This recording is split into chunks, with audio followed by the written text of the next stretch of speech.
أعوذ بالله من الشيطان الرجيم. بسم الله الرحمن الرحيم. فإن أعرضوا فقل أنذرتكم صاعقة مثل صاعقة عاد وثمود إذ جاءتهم الرسل من بين أيديهم ومن خلفهم ألا تعبدوا إلا الله قالوا لو شاء ربنا لأنزل ملائكة فإنا بما أرسلتم به كافرون. فأما عاد فاستكبروا في الأرض بغير الحق وقالوا من أشد منا قوة أولم يروا أن الله الذي خلقهم هو أشد منهم قوة وكانوا بآياتنا يجحدون. فأرسلنا عليهم ريحا صرصرا في أيام نحسات لنذيقهم عذاب الخزي في الحياة الدنيا ولعذاب الآخرة أخزى وهم لا ينصرون. وأما ثمود فهديناهم فاستحبوا العمى على الهدى فأخذتهم صاعقة العذاب الهون بما كانوا يكسبون. ونجينا الذين آمنوا وكانوا يتقون. صدق اللہ العظیم۔ یہ آیات جو آپ کے سامنے تلاوت کی گئی سورہ حم میم سجدہ کی آیت نمبر 13 سے 18 تک ہے، جس کا ترجمہ سماعت فرماتے ہیں۔ اللہ کے نام کے ساتھ جو بے انتہا مہربان اور رحم فرمانے والا ہے۔ اب اگر یہ لوگ منہ موڑتے ہیں تو ان سے کہہ دو کہ میں تم کو اس طرح کے ایک اچانک ٹوٹ پڑنے والے عذاب سے ڈراتا ہوں جیسا عاد اور سمود پر نازل ہوا تھا۔ جب اللہ کے رسول ان کے پاس آ گئے اور پیچھے ہر طرف سے آئے اور انہیں سمجھایا کہ اللہ کے سوا کسی کی بندگی نہ کرو، تو انہوں نے کہا کہ ہمارا رب چاہتا تو فرشتے بھیجتا، لہٰذا ہم اس بات کو نہیں مانتے جس کے لیے تم بھیجے گئے۔ عاد کا حال یہ تھا کہ وہ زمین میں کسی حق کے بغیر بڑے بن بیٹھے اور کہنے لگے کون ہے ہم سے زیادہ زوراور۔ ان کو یہ نہ سوجھا کہ جس خدا نے ان کو پیدا کیا ہے وہ ان سے زیادہ زوراور ہے۔ وہ ہماری آیات کا انکار ہی کرتے رہے۔ آخرکار ہم نے چند منحوس دنوں میں سخت طوفانی ہوا ان پر بھیج دی تاکہ انہیں دنیا ہی کی زندگی میں ذلت و رسوائی کے عذاب کا مزہ چکھا دی، اور آخرت کا عذاب تو اس سے بھی زیادہ رسوا کن ہے، وہاں کوئی ان کی مدد کرنے والا نہ ہوگا۔ رہے سمود تو ان کے سامنے ہم نے راہ راست پیش کی، مگر انہوں نے راستہ دیکھنے کی بجائے اندھا بنا رہنا پسند کیا۔ آخر ان کے کرتوتوں کی بدولت ذلت کا عذاب ان پر ٹوٹ پڑا، اور ہم نے ان لوگوں کو بچا لیا جو ایمان لائے تھے اور گمراہی و بد عملی سے پرہیز کرتے تھے۔ الحمدللہ رب العالمین، الصلاۃ والسلام علی رسول الکریم وعلی آلہ واصحابہ اجمعین، اما بعد۔ فاعوذ باللہ من الشیطان الرجیم، بسم اللہ الرحمن الرحیم۔ شروع کرتی ہوں اللہ رب العالمین کے نام کے ساتھ جو بڑا مہربان اور رحم فرمانے والا ہے۔ محترم و معزز سامعین اکرام، السلام علیکم ورحمۃ اللہ وبرکاتہ۔ ابھی آپ نے سورہ فصلت کی آیت نمبر 13 سے 18 تک کی تلاوت ماں ترجمہ آپ نے سماعت فرمایا۔ سامعین اکرام، آپ اس سے پہلے 3 کلاسز میں سورہ حم میم سجدہ کی 12 آیات کی تفسیر سماعت کر چکے ہیں۔ یاد دہانی کے طور پر مختصراً خلاصہ مطلب جو ہے آیت نمبر 1 سے 12 تک کا یوں ہے کہ یہ سورہ فصلت کے نام سے بھی جانا جاتا ہے، اور یہ مکے میں نازل ہونے والی سورتوں میں سے ایک ہے۔ حروف مقطعات حام میم سے اس کی شروعات ہوئی ہے۔ یہ کتاب اللہ کی طرف سے نازل شدہ آسان اور عربی زبان میں اتاری گئی کتاب ہے جو سمجھنے والوں کے لیے بشارت ہے اور نہ ماننے والوں کے لیے ڈراوا دیتی ہے۔ سامعین اکرام، پھر نہ ماننے والے لوگوں کا تذکرہ آیت نمبر 4 اور 5 میں آیا، کہ وہ ان کا کہنا مطلب جو ہے اس طرح پیش کیا گیا کہ وہ لوگ اللہ کے اس کلام سے اعراض کرتے ہیں، انکار کرتے ہیں، منہ موڑتے ہیں، اور وہ کہتے ہیں کہ ہمارے دل بند ہیں، غلاف چڑھے ہوئے ہیں، کان بہرے ہیں، اور ہمارے اور تمہارے درمیان ایک پردہ حائل ہے، تم اپنا کام کرو، ہم اپنا کام کرتے ہیں، ہم پر کوئی اثر تمہارا ہونے والا نہیں ہے۔ اس کے بعد آیت نمبر 6 میں اللہ رب العالمین نے نبی کریم صلی اللہ علیہ وسلم کی طرف اشارہ کرتے ہوئے ہر نبی کا تذکرہ کیا کہ نبی ایک بشر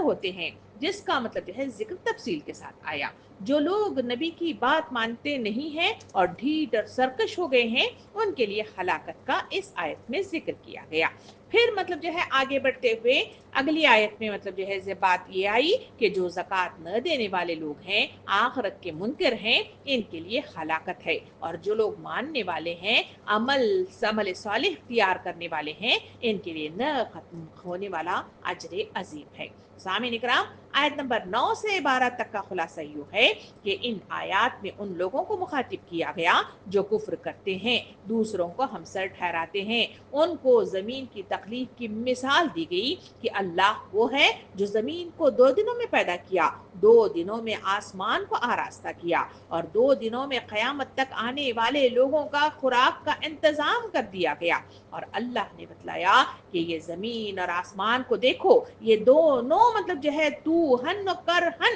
انہیں حکم دیا گیا تو انہوں نے کہا کہ ہم آ گئے فرما برداروں کی طرح۔ یہ اطاعت کا بہترین انداز پیش کرتے ہوئے اللہ تعالیٰ نے فرمایا جو مطلب جو ہے یہی اطاعت انسانوں سے بھی مطلوب ہے، اسی لیے انسانوں کا وجود میں آنا، مرنا، دنیا کی ساری چیزیں جو انسان استعمال کرتا ہے وہ سب کچھ اللہ کا بنایا ہوا ہے، تو پھر اس اطاعت سے انکار کیوں کر رہا ہے؟ یہ وہ مختصراً خلاصہ ہے جو آپ کی یاد دہانی کے لیے، ذہنوں میں تازہ ہونے کے لیے آپ کے سامنے پیش کیا گیا۔ تو اب آئیے اس کے بعد آیت نمبر 13 سے ہم اپنا سلسلہ تفسیر کو شروع کرتے ہیں۔ اللہ تعالیٰ آیت نمبر 13 میں یوں بیان فرماتا ہے، ترجمہ کچھ اس طرح ہے کہ اب اگر یہ لوگ منہ موڑتے ہیں تو ان سے کہہ دو کہ میں تم کو اس طرح کے ایک اچانک ٹوٹ پڑنے والے عذاب سے ڈراتا ہوں جیسا عاد اور سمود پر نازل ہوا۔ سامعین کرام، ان آیت اس کے ساتھ ہی مطلب جو ہے آیت نمبر 14 کو بھی پڑھ لیں تو بات کو سمجھنے میں اور آسانی ہو۔ اس کا ترجمہ بھی یوں ہے کہ جب خدا کے رسول ان کے پاس آ گئے اور پیچھے ہر طرف سے آئے اور انہیں سمجھایا کہ اللہ کے سوا کسی کی بندگی نہ کرو، تو انہوں نے کہا کہ ہمارا رب چاہتا تو فرشتے بھیجتا، لہٰذا ہم اس بات کو نہیں مانتے جس کے لیے تم بھیجے گئے ہو۔ ان 2 آیتوں کے ترجمے سے مجھے اور آپ کو جو بات اس میں نظر آ رہی ہے، 4 باتوں کا تذکرہ ان مطلب جو ہے 2 آیتوں میں کیا گیا ہے۔ پہلا نمبر 1 مطلب جو ہے پوائنٹ اس میں بیان کیا گیا، منہ موڑنے والے لوگوں کا تذکرہ کیا گیا۔ نمبر دوسرا ذکر آیا عاد و سمود کی قوموں اور ان کے عذاب کا ذکر اس میں آیا۔ نمبر تیسرا پوائنٹ یہ آیا کہ رسولوں کو ان لوگوں کو سمجھانے کے لیے اللہ رب العالمین نے زمین میں ان کو بھیجا اور ان کو مطلب جو ہے لوگوں تک پہنچا کر کتابوں کے ذریعے سے اعمال صالح مطلب جو ہے انبیاء کے ذریعے سے لوگوں کے سامنے آشکارا کیا۔ چوتھی چیز اس میں جو بیان کی گئی وہ ہے کہ منہ موڑنے والے لوگوں کا تقاضا تھا کہ تم ایک بشر ہو، کیسے مطلب جو ہے تم نبی ہو کہ انسان کی حیثیت سے زمین پہ آتے ہو؟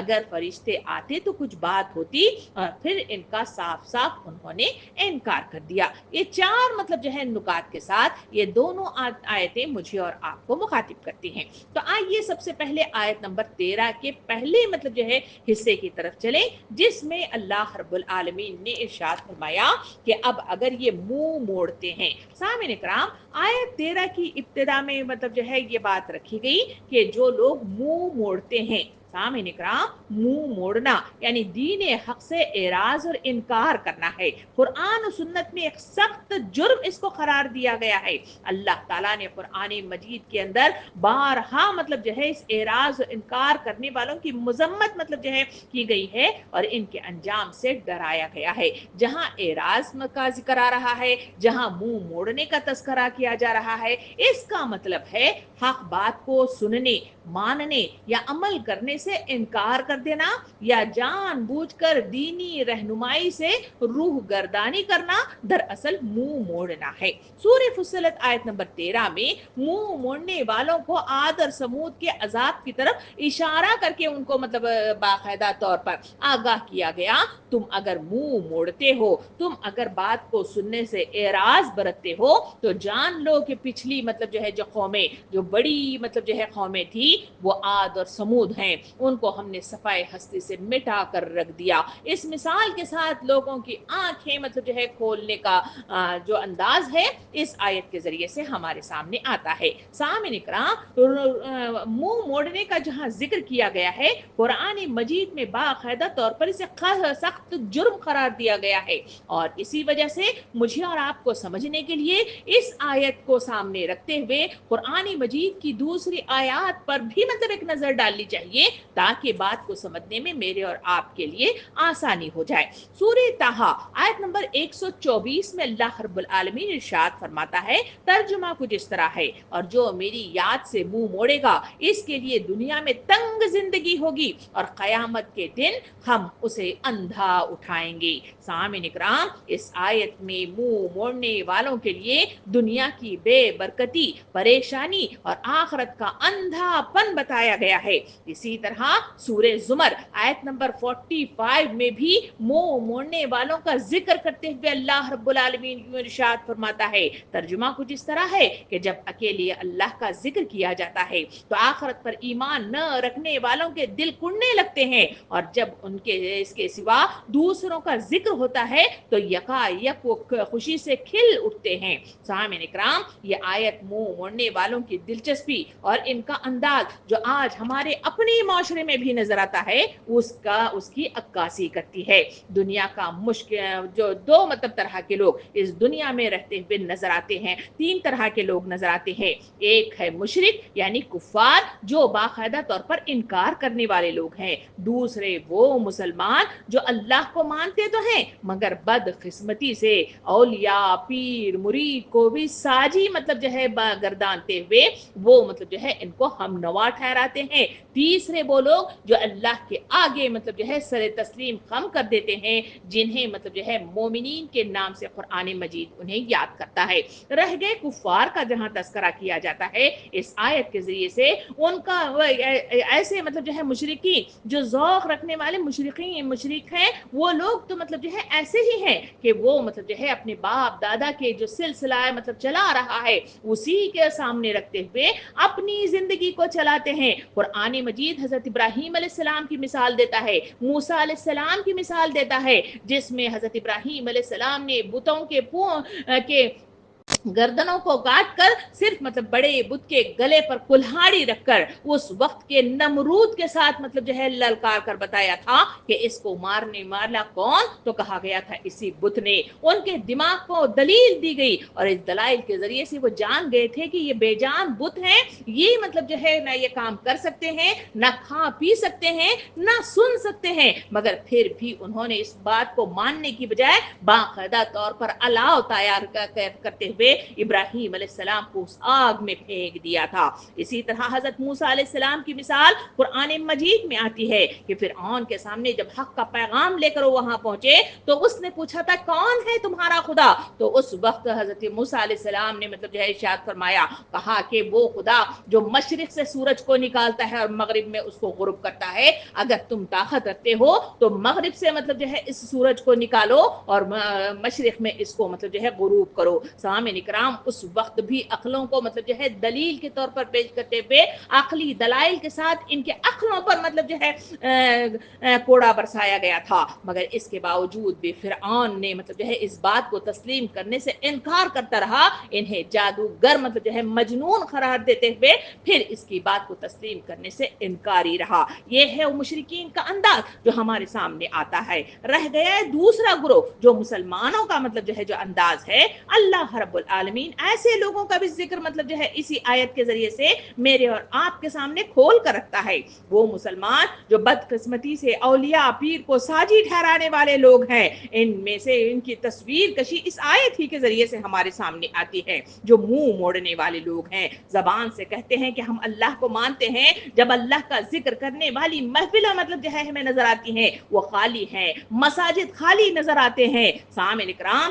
اس کے مقابلے میں آپ دیکھیں کہ جلوس ہو یا پھر عروس ہو یا پھر مطلب جو ہے درگاہیں ہوں، وہ سب کچھ بھری ہوئی نظر آتی ہیں۔ اللہ رب العالمین ارشاد فرماتا ہے اس آیت کے ذریعے سے جو ابھی آپ کے سامنے سورہ مطلب جو ہے زمر آیت نمبر 45 کا ذکر کیا گیا، ان کا یہ حال ہے کہ دینی محفلوں میں جہاں اللہ کا ذکر کیا جاتا ہے وہاں وہ بیزار ہو جاتے ہیں اور وہ کہتے ہیں کہ ضرور یہ شخص بزرگان اولیاء کو نہیں مانتا، بس اللہ ہی اللہ کی باتیں کرتا ہے۔ اگر دوسروں کا ذکر ہو تو ان کے دلوں کی کھلی کھل جاتی ہے اور اس طرح سے عمل سے صاف ظاہر ہوتا ہے کہ ان کو اصل دلچسپی اور محبت کس سے ہے۔ اس لیے کہ دنیا کی زندگی میں دیکھتے ہیں کوئی مطلب جو ہے اونچی مطلب جو ہے سیٹ رکھنے والا، چاہے وہ راجا ہو، بادشاہ ہو یا پارلیمنٹ کا کوئی ممبر ہو، اس تک رسائی ممکنات میں سے نہیں ہے۔ اس کے پاس رسائی کے لیے ہمیں رشوت دینی پڑتی ہے، ان کے لیے مختلف مطلب جو ہے ان کے چاہنے والوں کو مطلب جو ہے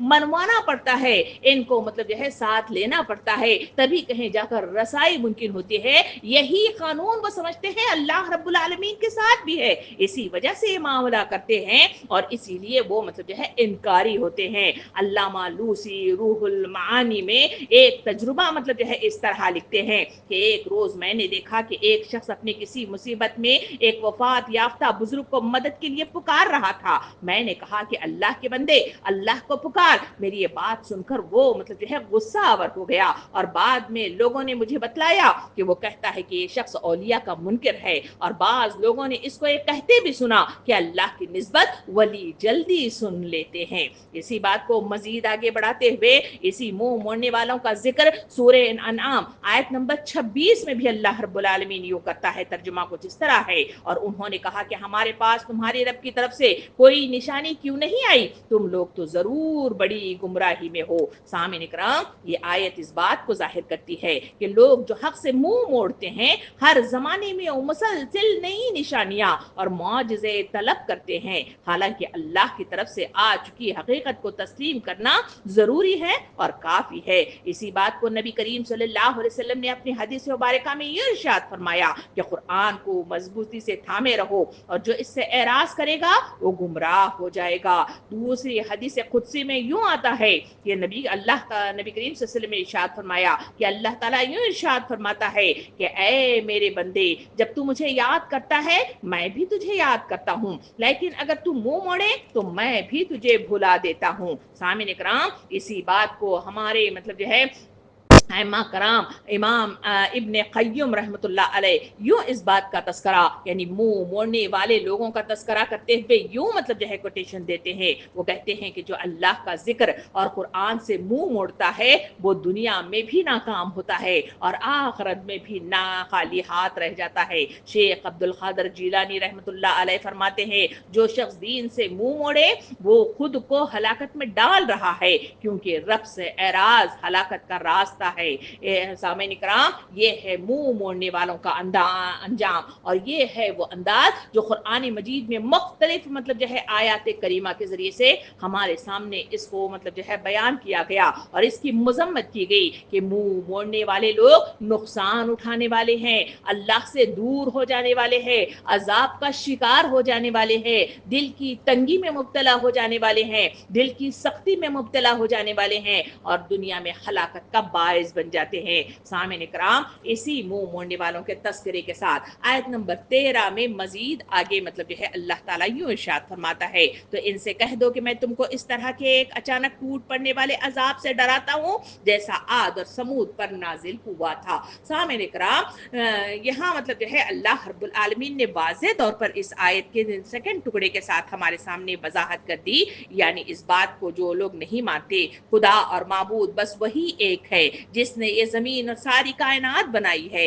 اور اپنی اس جہالت پر مطلب جو ہے اصرار ہی کیے چلے جاتے ہیں کہ اس خدا کے ساتھ دوسروں کو بھی جو حقیقت میں اس کے مخلوق و مملوک ہیں معبود بنائیں گے اور ان کی ذات اور صفات اور حقوق اور اختیارات میں ان کا مطلب جو ہے شریک ٹھہرائیں گے۔ تو اے محمد صلی اللہ علیہ وسلم اس قریش سے کہہ دو کہ آؤ میں تمہیں عاد اور سمود کو جو طاقتور فنکار قوم تھی اس کا حال بتلاؤں جن کا انکار کے نتیجے میں عذاب سے وہ دوچار کر دیے گئے اور صفائے ہستی سے مٹا دیے گئے۔ یہ آیت نمبر 13 ہے جس میں اللہ رب العالمین نے منہ موڑنے والے لوگوں کی مذمت کی اور انہیں کہا کہ لوگوں دیکھو مطلب جو ہے عاد اور سمود کس طرح تباہی و بربادی کے دہانے پر پہنچے۔ آئیے آیت نمبر 14 کی طرف چلے۔ اللہ تعالیٰ ارشاد فرماتا ہے جب خدا کے رسول صلی اللہ علیہ وسلم ان کے پاس گئے اور پیچھے ہر طرف سے آئے اور انہیں سمجھایا کہ اللہ کے سوا کسی کی بندگی نہ کرو تو انہوں نے کہا کہ ہمارا رب چاہتا تو فرشتے بھیجتا، لہٰذا ہم اس بات کو نہیں مانتے جس کے لیے تم بھیجے گئے ہو۔ سامعین اکرام یہاں مطلب جو ہے اللہ رب العالمین نے واضح طور پر ہمارے سامنے اس مطلب جو ہے پہلے مطلب جو ہے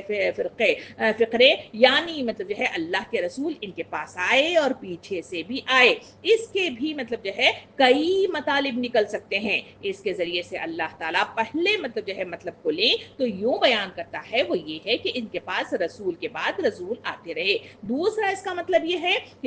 کہ رسولوں نے ہر پہلو سے انہیں سمجھانے کی کوشش کی اور ان کو راہ راست پر لانے کے لیے کوئی تدبیر اختیار کرنے میں کسر نہ اٹھا رکھی۔ تیسرا اس کا مطلب یہ ہے کہ ان کے پاس ان کے اپنے ملک میں بھی رسول آئے اور گرد و پیش کے مطلب جو ہے ملکوں میں بھی آتے رہے۔ اگر اللہ کو ہمارا یہ وہ ان کا جو انداز ہے وہ کہتے ہیں کہ اگر فرشتے مطلب جو ہے نازل ہوتے تو ہم ان کو مانتے جس کے لیے تم بھیجے گئے ہو۔ اس ذکر کے لیے واضح مطلب تحت طور پر ہمارے سامنے یہ بات آتی ہے کہ لوگ اللہ کو ہمارا یہ مذہب پسند نہ ہوتا اور اسے باز رکھنے کے لیے ہمارے پاس کوئی رسول بھیجنا چاہتا تو فرشتوں کو بھیجتا تھا، تو چونکہ فرشتے نہیں ہیں بلکہ ہم جیسے انسان ہی ہو اسی لیے ہم یہ نہیں مانتے کہ تم کو اللہ نے بھیجا ہے۔ یہ ہر رسول کے ساتھ معاملہ ہوتا رہا اور اس غرض کے لیے جو بھیجا گیا ہے کہ ہم اپنا مذہب چھوڑ کر وہ دین اختیار کریں جسے تم پیش کر رہے ہو۔ کفار کا یہ کہنا کہ جس چیز کے لیے تم بھیجے گئے ہو اسے ہم نہیں مانتے محض طنز کے طور پر یہ بیان کیا گیا ہے۔ اس کا مطلب نہیں ہے کہ وہ ان کو اللہ کا بھیجا ہوا مانتے نہیں تھے پھر ان کو بات ماننے سے وہ انکار کرتے تھے، بلکہ اس طرح کا ایک طنزانہ انداز ہے جیسے فرعون نے موسیٰ علیہ السلام کے متعلق اپنے درباریوں سے کہا تھا، جہاں سورہ شعراء آیت نمبر 27 میں مطلب جو ہے اس کا ذکر آتا ہے کہ رسول صاحب تو تمہارے مطلب جو ہے پاس بھیجے گئے ہیں بالکل ہی پاگل معلوم ہوتے ہیں۔ سامعین اکرام پھر مطلب جو ہے ذرا اس آیت کو سمجھنے کے لیے آئیے سورہ یاسین کی آیت نمبر 13 سے 15 تک کا مطلب جو ہے مطالعہ کریں، جہاں اللہ تعالیٰ مطلب جو ہے ارشاد فرماتا ہے، ترجمہ کچھ اس طرح ہے، انہیں مثال کے طور پر ہر اس بستی والوں کا قصہ سناؤ جبکہ ان میں رسول آئے تھے اور ہم نے ان کی طرف 2 رسول بھیجے تھے اور انہوں نے دونوں کو مطلب جھٹلایا، پھر ہم نے تیسرا مدد کے لیے بھیجا اور ان سب نے کہا کہ ہم تمہاری طرف رسول کی حیثیت سے بھیجے گئے ہیں۔ بستی والوں نے کہا تم کچھ نہیں مگر ہم جیسے چند انسان۔ سامعین اکرام یہاں مطلب جو ہے اس آیت کے ذریعے سے ہمارے سامنے بات واضح طور پر کھل کر مطلب جو ہے جو کفار کا طرز عمل ہے انبیاء کرام کے مطلب جو ہے حق بات پہنچانے کے بعد اللہ کی طرف مطلب جو ہے دعوت دینے کے بعد ان کا جو انداز کلام ہے ہمارے سامنے مطلب جو ہے واضح طور پر یہ آتا ہے کہ انسان ہو اس لیے خدا کے بھیجے ہوئے رسول نہیں ہو سکتے۔ یہی خیال کفار مکہ کا بھی تھا، وہ کہتے تھے کہ رسول صلی اللہ علیہ وسلم رسول نہیں ہے بلکہ وہ انسان ہے۔ اس بات کو سمجھنے کے لیے قرآن مجید کی چنندہ مطلب جو ہے آیات کا بھی ہم مطلب جو ہے ایک نظر دیکھتے ہوئے آگے بڑھے۔ سورہ فرقان آیت نمبر 7 میں اللہ رب العالمین اس کا تذکرہ یوں کرتا ہے، وہ کہتے ہیں کہ یہ ایک ایسا رسول ہے جو کھانا کھاتا ہے اور بازاروں میں چلتا پھرتا ہے۔ مزید آگے بڑھے تو وہاں مجھے اور آپ کو سورہ انبیاء کی آیت نمبر 3 بھی نظر آتی ہے جس میں مطلب جو ہے یہی بات کا تذکرہ تکرار کے ساتھ ایک دوسرے انداز میں مطلب جو ہے کفار مشرکین کا اس طرح آتا ہے۔ وہ کہتے ہیں کہ یہ ظالم لوگ آپس میں سرگوشیاں کرتے ہیں کہ یہ شخص یعنی محمد صلی اللہ علیہ وسلم تم جیسا ایک بشر کے سوا آخر اور کیا ہے؟ پھر کیا تم آنکھوں دیکھے اس جادو کے شکار ہو جاؤ گے؟ سامعین کرام، قرآن مجید کفار مکہ کے اس جاہلانہ خیال کی تردید کرتے ہوئے بتاتا ہے یہ کوئی نئی جہالت نہیں ہے جو آج پہلی مرتبہ ان لوگوں سے ظاہر ہو رہی ہو، بلکہ قدیم ترین زمانے سے تمام جہلا اسی غلط فہمی میں مبتلا رہے ہیں کہ جو بشر ہے وہ رسول نہیں ہو سکتا اور جو رسول ہے وہ بشر نہیں ہو سکتا۔ قوم نوح کے سرداروں نے بھی نوح علیہ السلام کی رسالت کا انکار کیا تھا اور یہی کہا تھا جس کا ذکر سورہ مومنون آیت نمبر 24 میں اس طرح آتا ہے۔ ترجمہ کچھ اس طرح ہے کہ جو شخص اس کے سوا کچھ نہیں ہے کہ ایک بشر ہے تم ہی جیسا اور چاہتا ہے کہ تم پر اپنی فضیلت جمائے، حالانکہ اگر اللہ چاہتا تو فرشتے نازل کرتا۔ ہم تو یہ بات کبھی اپنے باپ دادا سے نہیں سنی کہ انسان رسول بن کر آئے ہیں۔ قوم عاد کی طرف اشارہ کرتے ہوئے سورہ مومنون آیت نمبر 33 اور 34 میں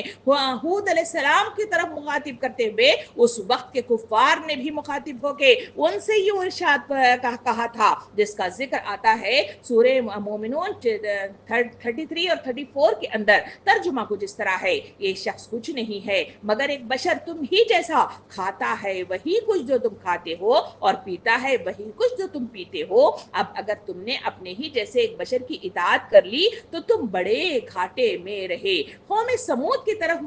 اگر چلے تو وہاں قرآن مجید اس قوم کی طرف بھی اشارہ کرتے ہوئے ہمارے سامنے بات لے آتا ہے کہ قوم سمود نے بھی صالح علیہ السلام کے تعلق سے یہی بات کا تذکرہ کیا تھا جو سورہ قمر آیت نمبر 24 میں آتا ہے۔ ترجمہ کچھ اس طرح ہے کیا ہم اپنے میں سے ایک بشر کی پیروی اختیار کر لے؟ سامعین کرام، اور یہی معاملہ قریب تمام انبیاء کے ساتھ پیش آیا کہ کفار نے کہا ان کنتم الا بشیر مثلنا، تم کچھ نہیں مگر ہم جیسے بشر، اور انبیاء نے اس کو جواب میں سورہ ابراہیم 10 اور 11 میں یوں فرمایا کہ واقعی ہم تمہاری طرح بشر کے سوا کچھ نہیں ہیں مگر اللہ اپنے بندوں میں سے جس پر چاہتا ہے عنایت فرما دیتا ہے۔ سامعین کرام، اس کے بعد قرآن مجید کہتا ہے کہ یہی جاہلانہ خیال ہر زمانے میں لوگوں کو ہدایت قبول کرنے سے باز رکھتا رہا اور اسی بنا پر قوموں کی شامت آتی رہی۔ سورہ تغابن آیت نمبر 6 میں اللہ تعالیٰ ارشاد فرماتا ہے، ترجمہ کچھ اس طرح ہے کیا انہیں ان لوگوں کی خبر نہیں پہنچی جنہوں نے اس سے پہلے کفر کیا تھا اور پھر اپنے کیے کا مزہ چکھ لیا اور آگے ان کے لیے دردناک عذاب ہے۔ یہ سب کچھ اس لیے ہوا کہ ان کے پاس ان کے رسول کھلی دلیلیں لے کر آتے رہے مگر انہوں نے انکار کیا۔ کیا اب انسان ہماری رہنمائی کریں گے؟ اسی بنا پر انہوں نے کفر کیا اور منہ موڑتے رہے۔ سامعین کرام، مزید آگے چلیں تو سورہ بنی اسرائیل آیت نمبر 94 میں بھی اللہ رب العالمین ایسے منہ موڑنے والوں کا ذکر کرتے ہوئے ارشاد فرماتا ہے کہ لوگوں کے پاس جب ہدایت آئی تو کوئی چیز انہیں ایمان لانے سے روکنے والی اس کے سوا نہ تھی کہ انہوں نے کہا کیا اللہ نے بشر کو رسول بنا کر بھیجا ہے؟ پھر قرآن مجید پوری صراحت کے ساتھ کہتا ہے کہ اللہ نے ہمیشہ انسانوں ہی کو رسول بنا کر بھیجا ہے اور انسان ہی کی ہدایت کے لیے انسان ہی رسول ہو سکتا ہے، نہ کہ کوئی فرشتہ یا بشریت سے بالا تر کوئی ہستی۔ سورہ انبیاء آیت نمبر 7 اور 8 میں بھی اللہ تعالیٰ ارشاد فرماتا ہے کہ ہم نے تم سے پہلے انسانوں ہی کو رسول بنا کر بھیجا ہے جن پر ہم وحی کرتے تھے، اگر تم انہیں مانتے تو اہل علم سے پوچھ لو، اور ہم نے ان کو ایسے جسم نہیں بنایا تھا کہ وہ کھانا نہ کھائیں اور نہ وہ ہمیشہ جینے والے تھے۔ مزید لوگوں کی آنکھیں کھولنے کے لیے سورہ فرقان آیت نمبر 20 میں اللہ تعالیٰ مزید روشنی اس طرح ڈالتا ہے کہ ہم نے تم سے پہلے جو رسول بھی بھیجے تھے وہ سب کھانا کھاتے تھے اور بازاروں میں چلتے پھرتے تھے۔ سورہ بنی اسرائیل آیت نمبر 95 میں اللہ تعالیٰ ارشاد فرماتا ہے اے نبی صلی اللہ علیہ وسلم ان سے کہو اگر زمین میں فرشتے اطمینان سے چل پھر رہے ہوتے تو ہم ان پر فرشتے ہی کو رسول بنا کر نازل کرتے تھے۔ سامعین کرام، یہ وہ چیزیں ہیں جو اللہ تعالیٰ وضاحت کے ساتھ اس آیت نمبر 13 اور 14 کے اندر لوگوں کو بتاتے ہوئے امت مسلمہ کو بیدار کر رہا ہے۔ لوگوں جو منہ موڑتے ہو اس کی وجہ یہ ہے کہ تمہارے دل جو کٹھور اور سخت ہو گئے ہیں وہ یہی ہے کہ تم معجزے چاہتے ہو، تم آسمان سے کوئی نئی مخلوق چاہتے ہو، جبکہ ہم تمہیں ہدایت دینے کے لیے، راہ راست دکھانے کے لیے، صحیح راستے کی طرف گامزن کرنے کے لیے انبیاء کرام یعنی بشر ہی کے حیثیت سے تمہارے درمیان مطلب جو ہے انبیاء کرام کو مبعوث کرتے رہے ہیں تاکہ وہ تمہیں تمہاری مطلب جو ہے غلطیوں پر تمہیں راہ راست دکھا سکے, سیدھا راستہ مطلب بتا سکے, اور مطلب جو ہے تمہارے لیے نجات کا راستہ تلاش کر سکے. اس بات کو رکھتے ہوئے آگے چلے تو آیت نمبر 15 کی طرف چلتے ہیں. آیت نمبر 15 میں اللہ تعالیٰ ارشاد فرماتا ہے عاد کا حال یہ تھا کہ وہ زمین میں کسی حق کے بغیر بڑے بن بیٹھے اور کہنے لگے کون ہے ہم سے زیادہ زور آور. ان کو یہ نہ سوجا کہ جس خدا نے ان کو پیدا کیا ہے وہ اس سے زیادہ زور آور ہے اور ہماری آیات کا انکار کرتے رہے. سامعین کرام یہاں اس آیت نمبر مطلب جو ہے 15 کے اندر اللہ رب العالمین نے جہاں مطلب جو ہے 13 میں ذکر کیا عاد اور سمود کی طرح مطلب جو ہے انکار کرنے والے لوگ تباہی اور بربادی یعنی عذاب کا شکار ہو گئے تھے, اس کا تذکرہ تفصیل کے ساتھ یہاں بتایا گیا کہ عاد کی قوم وہ ہے جو اپنے آپ کو بڑے پن میں مبتلا کر بیٹھی, غرور میں مبتلا ہو بیٹھی, اور یہ مطلب جو ہے بغیر سوچے سمجھے کہ وہ آقا جو زمین کو آراستہ کرنے والا, اس کو مطلب جو ہے تہ و بالا کو مطلب جو ہے آراستہ کرنے والا جو آقا ہے, جو زندگی اور موت مطلب جو ہے عطا کرتا ہے, وہ آقا وہ ان سے زیادہ زور آور ہے, اور وہ مطلب جو ہے انکار مطلب جو ہے کر بیٹھے. سامعین کرام یہاں اس آیت کے اندر عاد قوم کا ذکر آیا ہے اور انکار کے نتیجے میں طوفانی ہوا کے ذریعے سے عذاب مسلط کر دیا جانے کا ذکر آیا ہے. قوم عاد نوح علیہ السلام کے بعد حضرت ہود علیہ السلام کے قوم تھی. یہ لوگ جزیرہ عرب کے جنوبی علاقے یعنی یمن, حضر الموت اور ربیع الخالی میں یہ آباد تھے. قرآن مجید اس قوم کا ذکر بار بار قرآن مجید میں جا بجا اس کا ذکر کیا ہے تاکہ امت اس کے انجام سے عبرت حاصل کرے. سامعین کرام یہ قوم ارم ذات العماد کے نام سے جانی جاتی ہے, یعنی یہ ارم ذات العماد وہ شہر ہے جو ان کا دارالحکومت تھا, یعنی جو مضبوط ستونوں والی قوم اس قوم کو مطلب جو ہے یہ کہلائی گئی اور ان کو کہا گیا. یہ وہ قوم ہے جس کا ذکر سورہ فجر آیت نمبر 6 اور 7 میں بھی آتا ہے. اللہ تعالیٰ ارشاد فرماتا ہے تم نے دیکھا نہیں کہ تمہارے رب نے کیا برتاؤ کیا اونچے ستونوں والے عاد ارم کے ساتھ. قوم عاد طاقت یعنی جسمانی قوت رکھنے والی قوم تھی, تعمیرات میں بے مثال مطلب جو ہے قوم مانی جاتی تھی, اور سب سے پہلے مطلب جو ہے یہی قوم ہے جو دنیا کے اندر ستون بنانے والی عمارتیں اس نے بنائی اور انہی سے اس کا آغاز ہوا. ان کے ستون پتھر کی بجائے سنگ مرمر کے بنے ہوتے تھے. تاریخ کے صفحات بتاتے ہیں کہ یہ قوم اپنی قوت اور فن تعمیرات پر غرور اور تکبر کا شکار ہو گئی تھی. ہود علیہ السلام کے ذریعے سے انہیں دعوت حق کی طرف بلایا گیا تو توحید کی انہیں دعوت دی گئی, شرک اور بت پرستی سے انہیں روکا تو انہوں نے انکار کر دیا اور کہا. سورہ مطلب جو ہے اسی مطلب فصلت یہاں میں سجدہ کی آیت نمبر 15 میں ان کا ذکر ہے کہ یہ عاد کا حال تھا کہ وہ زمین میں کسی حق کے بغیر بڑے بن بیٹھے اور کہنے لگے کون ہے ہم سے زیادہ زور آور. ان کو ہوش دلانے کے لیے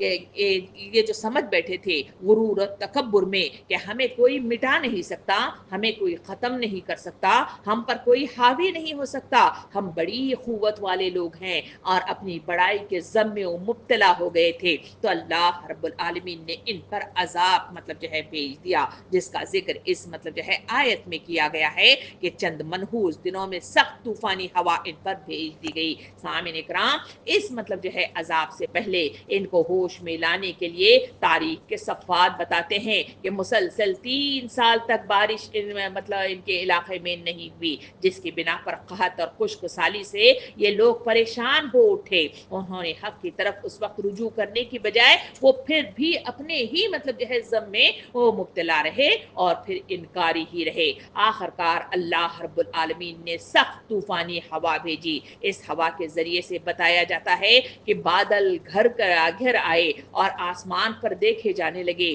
جب بادل منڈلانے لگے تو یہ لوگ خوش ہو گئے اور انہوں نے سمجھا کہ بارش آنے والی ہے, اور وہ بادل بارش کے لیے نہیں بلکہ عذاب کی دعوت دے رہے تھے, جس کا ذکر سورہ احقاف آیت نمبر 24 میں اس طرح آتا ہے, جس کا ترجمہ کچھ اس طرح ہے. جب انہوں نے بادل کو اپنی طرف وادیوں کی طرف آتے دیکھا تو کہا یہ بادل ہے جو ہم پر برسے گا, نہیں بلکہ یہ وہ چیز ہے جس کی تم جلدی مچا رہے تھے, یہ ہوا ہے جس میں دردناک عذاب ہے. سامعین اکرام, جہاں اس آیت میں ذکر آیا ہے ریحن و سرسرن, یعنی مطلب جو ہے خوفناک آندھی, ریح سرسرن کا جو ذکر ہے وہ 7 راتیں اور 8 دن تک یہ طوفانی ہوا چلتی رہی, جس نے سب کچھ مطلب جو ہے جڑ سے اکھاڑ پھینک دیا, جس کا ذکر مجھے اور آپ کو سورہ حقہ آیت نمبر 7 میں یوں ملتا ہے. ترجمہ کچھ اس طرح ہے, اللہ نے اس ہوا کو 7 راتیں اور 8 دن مسلسل ان پر مسلط رکھا. سامعین اکرام, یہاں مطلب جو ہے اللہ رب العالمین نے اس عذاب کی طرف اشارہ کرتے ہوئے یہاں مطلب جو ہے بتلایا کہ کس طرح سے مطلب جو ہے ان پر مطلب جو ہے طوفانی ہوا بھیج دی گئی. قرآن مجید میں دوسرے مقامات پر بھی اس عذاب کی تفصیلات ہمیں ملتی ہیں. وہ یہ ہے کہ ہوا مسلسل 7 رات اور 8 دن تک چلتی رہی. اس کے زور سے لوگ اس طرح گر کر مر گئے اور مر کر گر پڑے جیسے کھجور کے کھوکھلے تنے مطلب جو ہے گرے پڑتے ہیں. سورہ حاقہ آیت نمبر 7 کا جو ذکر کیا گیا ہے اس ذکر سے مجھے اور آپ کو اندازہ ہوتا ہے اس چیز پر سے یہ ہوا گزرتی تھی, ان کو بوسیدہ کر کے رکھ دیا جاتا تھا. جس طرح یہ ہوا آ رہی تھی اس وقت مطلب جو ہے آج خوشیاں منا رہے تھے کہ خوب گھٹا گھر کر آئی ہے اور بارش ہوگی اور سوکھے مطلب جو ہے دھانوں میں پانی پڑ جائے گا, مگر وہ آئی تو اس طرح آئی کہ اس نے پورے علاقے کو تباہ و برباد کر دیا. سامعین اکرام, اس کے بعد اسی آیت کے اندر بات کو بڑھاتے ہوئے اللہ رب العالمین ارشاد فرماتا ہے کہ تاکہ انہیں دنیا کی زندگی میں ذلت رسوائی کے عذاب کا مزہ چکھا دے, اور آخرت کا عذاب تو اس سے زیادہ رسوا کن ہے, وہاں کوئی ان کی مدد کرنے والا نہیں ہوگا. یہ ذلت رسوائی کا عذاب ان کے اس کبر و غرور کا جواب تھا جس کی بنا پر وہ زمین میں کسی حق کے بغیر بڑے بن بیٹھے تھے اور خم ٹھونک کر کہتے تھے کہ ہم سے زیادہ زور آور کون ہے. اللہ نے ان کو اس طرح ذلیل کیا کہ ان کی آبادی کے بڑے بڑے حصے کو ہلاک کر دیا, ان کے تمدن کو ملیا میٹ کر کے رکھ دیا گیا. ان کے قلیل حصہ جو ان کا باقی رہ گیا تھا وہ دنیا کی انہی قوموں کے آئے ذلیل و خوار ہوتے رہے, اور ان میں کبھی یہ لوگ اپنا زور نہ جتاتے تھے. سامعین اکرام, یہاں وہ بات ہے جہاں مطلب جو ہے عاد کی مطلب جو ہے مثال دی گئی کہ وہ قوم ہے جو بڑے بننے کی کوششیں کر رہی تھی. اللہ رب العالمین نے جسمانی قوت عطا فرمائی تھی, انہیں عروج دیا تھا, مگر اس کے باوجود بھی مطلب جو ہے وہ اللہ کی طرف رجوع نہ ہوئی تو اللہ تعالیٰ نے عذاب الہی کے ذریعے سے انہیں صفائے ہستی سے مٹا کر رکھ دیا. اب آئیے آگے چلیں تو وہاں آیت نمبر مجھے اور آپ کو 17 کا تذکرہ مطلب جو ہے آتا ہے. آیت نمبر 17 میں اللہ رب العالمین 17 اور 18 کا ذکر آتا ہے. وہاں اللہ تعالیٰ یوں ارشاد فرماتا ہے, آئیے ترجمہ سنتے ہیں. کہ رہے سمود تو ان کے سامنے ہم نے راہ راست پیش کی, مگر انہوں نے راستہ دیکھنے کی بجائے اندھا بنا رہنا پسند کیا. آخر ان کے کرتوتوں کی بدولت ذلت کا عذاب ان پر ٹوٹ پڑا, اور ہم نے ان لوگوں کو بچا لیا جو ایمان لائے تھے اور گمراہی و بد عملی سے پرہیز کرتے تھے. سامعین اکرام, اس قوم سمود کا یہاں پہ پہلا ذکر آیا, قوم عاد کا ذکر. اب یہاں پہ ذکر کیا جا رہا ہے قوم سمود کی طرف. قوم سمود حضرت صالح علیہ السلام کی قوم تھی. یہ لوگ مطلب جو ہے عاد کے بعد آئے تھے اور انہیں عاد کی بنسبت زیادہ ترقی, قوت اور ہنر عطا ہوا تھا. یہ عرب کی قدیم ترین قوموں میں سے دوسری قوم ہے جو عاد کے بعد سب سے مشہور اور معروف تھی. نزول قرآن سے پہلے ان کے قصے اہل عرب میں زبان زد و عام تھے. زمانہ جاہلیت کے اشعار اور خطبوں میں بکثرت ان کا ذکر مجھے اور آپ کو ملتا ہے. یہ قوم کا مسکن شمال مغربی عرب کا وہ علاقہ تھا جو آج بھی الحجر کے نام سے موسوم ہے، جو تبوک سعودی عرب میں مدائن صالح کے نام سے جانا جاتا ہے۔ اس کا ذکر مطلب جو ہے سورہ آراف آیت نمبر 74 میں اللہ رب العالمین یوں کرتا ہے، جس کا ترجمہ کچھ اس طرح ہے۔ اللہ تعالیٰ فرماتا ہے کہ یاد کرو وہ وقت جب اللہ نے قوم عاد کے بعد تمہیں اس کا جانشین بنایا اور تم کو زمین میں یہ منزلت بخشی کہ تم اس کے ہموار میدانوں میں عالی شان مطلب محل بناتے اور ان کے پہاڑوں کو مکانات کی شکل میں تراشتے تھے۔ سامعین کرام، یہ قوم پہاڑوں کو تراش کر مضبوط اور حسین مکانات بنانے والی قوم تھی۔ یہ پہلی مطلب جو ہے قوم ہے جنہوں نے پہاڑوں کو تراشنا اور اس میں مکان کی شکل اسے دینا، یہ پہلا مطلب جو ہے وہ فن ہے جو ان کے ذریعے سے مطلب جو ہے دنیا میں وجود میں آیا۔ اس قوم کے سلسلے میں تاریخ بتاتی ہے کہ وہ زراعت میں اور باغات میں اور کھیتی باڑی میں بھی ماہر تھے، طاقتور جسم رکھنے والے، اعلیٰ ہنر رکھنے والے اور تمدن کے حامل مطلب جو ہے یہ قوم تھی۔ اس قوم کو صالح علیہ السلام کے ذریعے سے پیغام حق کی دعوت دی گئی۔ شرک، بت پرستی، ظلم اور نا انصافی سے انہیں روکا، مگر قوم نے جو جواب دیا وہ سورہ ہود آیت نمبر 62 میں اللہ تعالیٰ یوں ارشاد فرماتا ہے، اللہ تعالیٰ فرماتا ہے اے صالح تم تو ہمارے درمیان ایک معزز انسان تھے، کیا اب تم ہمیں اس معبودوں کی عبادت سے روکتے ہو جنہیں ہمارے باپ دادا پوجتے آئے ہیں؟ سامعین اکرام، اور وہ غرور میں مبتلا ہو کر انکار کر بیٹھے۔ اور پھر اللہ نے مطلب جو ہے سورہ آراف آیت نمبر 73 میں ان کے عذاب کی طرف مطلب جو ہے اشارہ کرتے ہوئے فرمایا، یہ اللہ نے ان کے لیے اونٹنی نے تمہارے لیے نشانی رکھی، اسے اللہ کی زمین میں چرنے دو اور اسے کسی بڑائی سے ہاتھ نہ لگانا ورنہ دردناک عذاب پکڑ لے گا۔ جب انکار پر انکار ہوتا رہا تو صالح علیہ السلام نے اللہ کی طرف سے ایک اونٹنی مطلب جو ہے ان کے لیے نشانی کے طور پر رکھی، وہ یہ ہے کہ جس مطلب جو ہے کنویں سے سارے لوگ اور ان کے جانور پانی پیتے تھے وہاں ایک اونٹنی کو بھیج دیا گیا اور کہا کہ یہ اونٹنی ہے جو ایک دن وہ پانی صرف اکیلی وہ پانی پیے گی، دوسرے جانور اور دوسرے لوگ پانی نہ پیئیں گے، بلکہ دوسرے دن وہ مطلب جو ہے غائب ہوگی اور مطلب جو ہے یہ لوگ اس میں پانی پی سکیں گے۔ سامعین اکرام، یہ اونٹنی ایک دن وہ اس کنویں سے پانی پیتی اور دوسرے دن یہ سارے جانور اور وہ لوگ اس سے پانی لیتے تھے۔ کچھ سال تک انہوں نے اس کو جھیلا اور برداشت مطلب جو ہے قوم کیا، مگر ان کی برداشت ختم ہو گئی، جبکہ اللہ رب العالمین کی طرف سے صالح علیہ السلام نے انہیں مطلب جو ہے باقاعدہ طور پر آگاہ کیا تھا، اس کو نہ چھیڑنا، اس کو مطلب جو ہے نہ مارنا، اگر مطلب جو ہے اسے کوئی بھی دھکا پہنچا یا مارنے کی کوشش کی تو پھر مطلب جو ہے تم پر عذاب الہی ٹوٹ پڑے گا۔ آخر انہوں نے سازشیں کی اور منصوبہ بندی کے ساتھ انہوں نے اس کو مار دیا۔ سورہ آراف آیت نمبر 77 میں اس کا تذکرہ آتا ہے، بس انہوں نے اونٹنی کو مار ڈالا اور اپنے رب کے حکم سے سرکشی کی، اس کے نتیجے میں اس قوم پر عذاب بھیج دیا گیا، جس کا ذکر سورہ آراف آیت نمبر 78 میں اللہ تعالیٰ ارشاد فرماتا ہے کہ پھر انہیں زلزلے نے پکڑا اور وہ اپنے گھروں میں اوندھے پڑے کے پڑے رہ گئے۔ سامعین اکرام، شدید وہ عذاب کیا تھا، وہ زلزلہ کیا تھا؟ وہ ایک شدید زلزلہ، ایک خوفناک چیخ تھی جو پوری قوم کو ہلاک کر دے بیٹھی، پوری قوم صفائے ہستی سے مٹا دی گئی۔ حضرت صالح علیہ السلام اور اس کے ایمان لانے والے ساتھی بچا لیے گئے اور آج بھی اس قوم کے تراشے یعنی مطلب جو ہے ان کے مکانات سعودی عرب میں الحجر یا مدائن صالح میں موجود ہیں جو عبرت کا پیغام دیتے ہیں۔ سامعین اکرام، اس قوم کا غرور، بڑائی، طاقت، ہنر، مکانات اور ان کا مطلب جو ہے کنسٹرکشن جو پہاڑوں کو مطلب جو ہے ہر طرح سے تراش کر بناتے تھے، جس پر وہ ضم کرتے تھے، جس پر وہ غرور کرتے تھے، وہ ان کا کچھ کام نہ آیا اور یہ قوم تباہی و بربادی کے دہانے پر پہنچ کر رہ گئی، جس کا ذکر اس آیت نمبر 17 اور 18 میں اللہ رب العالمین کرتا ہے۔ سامعین اکرام، جزا و سزا پر شب و روز کے نظام سے استدلال کے بعد اب ان کے لیے ایک یقینی حقیقت ہونے پر انسانی تاریخ سے استدلال کیا جا رہا ہے کہ تاریخ کے چند معروف قوموں کا طرز عمل اور ان کے انجام کے ذکر سے مقصود یہ بتانا ہے کہ امت مسلمہ کو کہ کائنات کسی اندھے بہرے قانون فطرت پر نہیں چل رہی ہے، بلکہ خدائے حکیم اس کو چلا رہا ہے، اور اس خدائی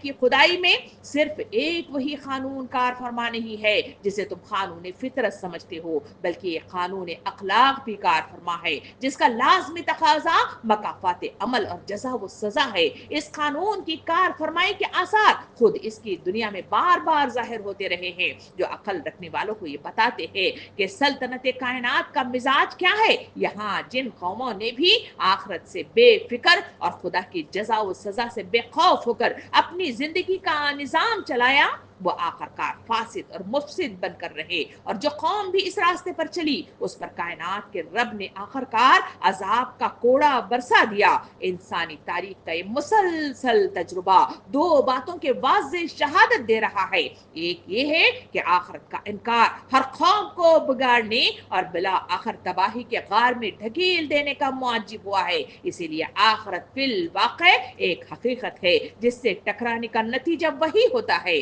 جو ہر حقیقت سے ٹکرانے کا ہوا کرتا ہے۔ سامعین اکرام، دوسرا یہ ہے کہ جزائے اعمال کسی وقت کے مکمل طور پر بھی واقع ہونے والی ہے، کیونکہ فساد کی آخری حد پر پہنچ کر عذاب کا کوڑا جن لوگوں پر برسا، ان سے پہلے یہ صدیوں تک بہت سے لوگ اس فساد کے بیج بو کر دنیا سے رخصت ہو چکے ہیں اور ان پر کوئی عذاب نہ آیا تھا۔ خدا کے انصاف کا تقاضا یہ ہے کہ کسی وقت ان سب کی باس پرس بھی ہو اور وہ بھی اپنے کیے کی سزا پا لیں گے۔ سامعین اکرام، ذرا جو ہے ٹھہر کر ہم ذرا ان آیات پر غور کر کے دیکھیں۔ اس آیت کے اندر اللہ رب العالمین نے واضح طور پہ فرمایا کہ منہ موڑنے کا نتیجہ، یعنی بات نہ سننا، بات کو قبول نہ کرنا، بات جو ہے تمہارے سامنے حق بات آئے اس پر غور و فکر نہ کرنا، منہ موڑنا ہے۔ اور اس منہ موڑنے کے نتیجے میں ہوا کیا؟ اس سے انسانوں کے دل جو ہے سخت ہو گئے، انسانوں کے ذہنوں کے اندر تنگی واقع ہونے لگی، اللہ کے قرب سے دور جو ہے پھینک دیے گئے، دنیا کے اندر حب دنیا اور حب خواہشات کے پجاری بن بیٹھے، دنیا ہی کو اپنا جو ہے ہمیشہ کا مسکن جو ہے سمجھ لیا، اور اسی غلط فہمی کے نتیجے میں غرور اور تکبر میں مبتلا ہو گئے، اور اسی کے نتیجے میں قوموں کی قوم قرآن مجید کے اندر مثالوں کے ذریعے سے یہاں دو قوموں کا تذکرہ آیا ہے، مگر ہم قرآن کو جو ہے مطالعے میں لے آئیں تو وہاں مختلف قوموں کا تذکرہ بنی اسرائیل کے نام سے کیا گیا ہے، وہاں جو ہے کس طرح سے ان منہ موڑنے والوں کا تذکرہ کیا گیا۔ اللہ رب العالمین اس آیتوں کے ذریعے سے نبی کریم صلی اللہ علیہ وسلم کے مخاطبین قریش و کفار اور جو ہے امت مسلمہ کے وہ جانشین ہیں جن کو جو ہے مخاطب ہو کے اللہ تعالیٰ فرماتا ہے کہ یہ وہ قومیں ہیں جن کو عذاب میں مبتلا ہو کر صفحہ سے ہستے سے مٹا دیا گیا، وہ منہ موڑنے والے لوگ تھے، تم بھی ان کی طرح منہ نہ موڑنا۔ اگر تم نے منہ موڑی اور جو ہے اللہ کی بندگی کی طرف بلانے والے جو ہے انبیاء کرام کی بات نہ سنی، اور انبیاء کرام کے گزر جانے کے بعد اولو الامر لوگ جو ہے جہاں اٹھ رہے ہیں، قرآن کا پیغام جو پہنچانے کی کوشش کر رہے ہیں، ان کی بات سننے سے گریز کرتے ہیں، ان سے پیچھے ہٹتے ہیں اور دنیا ہی کی طرف مائل ہوتے ہیں، تو سن لو کہ عاد اور سمود کی یہ بستیوں کو جو اپنے زمانے میں بڑے جو ہے طاقتور قوم مانے جاتے تھے، بڑی معروف قوم اور شہرت زدہ جو ہے شہرت لکھنے والی قوم مانے جاتے تھے، مگر ان کی مثالیں اگر دیکھنا چاہتے ہو تو سعودی عرب کے اس جو ہے مسکن کی طرف جاؤ جہاں مدائن صالح کے نام سے جانا جاتا ہے، تبوک کے علاقے میں یہ واقع ہے، وہاں جو ہے ہمیں ان کی عبرتناک مثالیں نظر آتی ہیں، کئی ایکڑ جو ہے زمینوں پر ان کے پھیلے ہوئے بڑے بڑے پہاڑ جس میں انہوں نے تراش کر مکان بنائے، جس پر وہ غرور کرتے تھے، وہ سب جو ہے سب فنا ہو گیا اور صفائی ہستی سے مٹا دیے گئے۔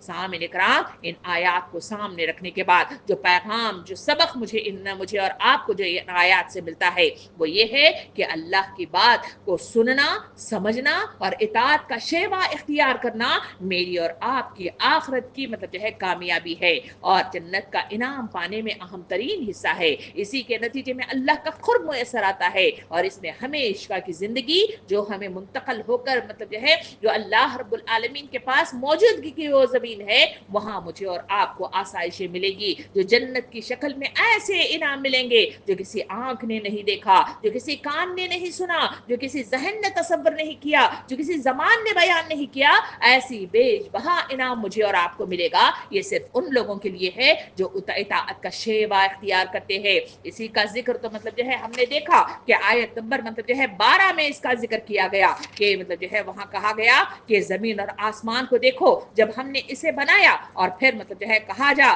کہ تم مطلب جو ہے